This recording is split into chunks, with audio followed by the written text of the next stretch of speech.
ಏನ್ ನಡೀತಾ ಇದೆ ಕರ್ನಾಟಕ ಮತ್ತೆ ಮಹಾರಾಷ್ಟ್ರ ನಡುವೆ? ಕರ್ನಾಟಕದಲ್ಲಿ ಕನ್ನಡ ಪರ ಹೋರಾಟಗಾರರು ಪ್ರತಿಭಟನೆ ಮಾಡ್ತಾ ಇದ್ದಾರೆ. ಮಹಾರಾಷ್ಟ್ರದಲ್ಲಿ ಶಿವಸೇನೆ ಪ್ರತಿಭಟನೆ ಮಾಡ್ತಾ ಇದೆ. ಕರ್ನಾಟಕದಿಂದ ಮಹಾರಾಷ್ಟ್ರಕ್ಕೆ ಬಸ್ ಹೋಗ್ತಾ ಇಲ್ಲ, ಮಹಾರಾಷ್ಟ್ರದಿಂದ ಕರ್ನಾಟಕಕ್ಕೆ ಬಸ್ ಬರ್ತಾ ಇಲ್ಲ. ಅಕಸ್ಮಾತ್ ಬಸ್ ಬಂದ್ರೆ ಎರಡ್ ಕಡೆನೂ ಮಸಿ ಮತ್ತೆ ಸ್ಪ್ರೇ ಅಟ್ಯಾಕ್ ಮಾಡ್ತಾರೆ. ಕರ್ನಾಟಕ ಮತ್ತೆ ಮಹಾರಾಷ್ಟ್ರ ನಡುವೆ ಈ ಲೆವೆಲ್ಗೆ ಬೆಂಕಿ ಎತ್ಕೊಂಡಿದೆ ಹೇಗೆ? ಫೆಬ್ರವರಿ 21 ಫ್ರೈಡೆ ಬೆಳಗಾಂನಲ್ಲಿ ಕೆಎಸ್ಆರ್ಟಿಸಿ ಬಸ್ ಅಲ್ಲಿ ನಮ್ಮ ಕೆಎಸ್ಆರ್ಟಿಸಿ ಕಂಡಕ್ಟರ್ ಮಾದೇವಪ್ಪ ಅನ್ನೋರು ಬಸ್ ಟಿಕೆಟ್ ಕೊಡ್ತಾ ಇರ್ತಾರೆ. ಆ ಟೈಮ್ ಅಲ್ಲಿ 17 ವರ್ಷದ ಹುಡುಗಿ ಮತ್ತೆ ಹುಡುಗ ಇರ್ತಾರೆ. ಆ ಹುಡುಗಿ ಆಧಾರ್ ಕಾರ್ಡ್ ತೋರಿಸುತ್ತೆ, ಫ್ರೀ ಟಿಕೆಟ್ ಕೊಡ್ತಾರೆ. ಮಾದೇವಪ್ಪನವರು ಆ ಹುಡುಗಂಗೆ ಎಲ್ಲಿ ಟಿಕೆಟ್ ಕೊಡ್ಲಿ ಅಂತ ಕೇಳಿದಾಗ ಆ ಹುಡುಗ ಮರಾಠಿ ಭಾಷೆಯಲ್ಲಿ ಏನೋ ಹೇಳಿದಾನೆ. ಅದಕ್ಕೆ ರಿಪ್ಲೈ ಆಗಿ ಕಂಡಕ್ಟರ್ ಮಾದೇವಪ್ಪನವರು ನೀವ್ ಹೇಳಿದ ಭಾಷೆ ಅರ್ಥ ಆಗ್ಲಿಲ್ಲ, ಕನ್ನಡದಲ್ಲಿ ಮಾತಾಡಿ ಅಂತ ಹೇಳ್ತಾರೆ. ಅವಾಗ ಆ ಹುಡುಗ ಕನ್ನಡದಲ್ಲಿ ನಾವೆಂತಕ್ಕೆ ಮಾತಾಡ್ಬೇಕು, ನೀವೇ ಮರಾಠಿ ಕಲೀರಿ ಅಂತ ಹೇಳ್ತಾನೆ.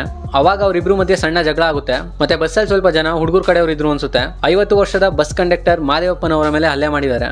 ಸೊ ಈ ಇನ್ಸಿಡೆಂಟ್, ಈ ಕಿಚ್ಚು ದೊಡ್ಡ ಕಾಡ್ಗಿಚ್ಚಾಗಿದೆ. ಸೊ ಈ ವಿಷಯದ ಬಗ್ಗೆ ನಿಮ್ಮ ಅಭಿಪ್ರಾಯನ ಕಾಮೆಂಟ್ ಬಾಕ್ಸ್ ಅಲ್ಲಿ ತಿಳಿಸಿ.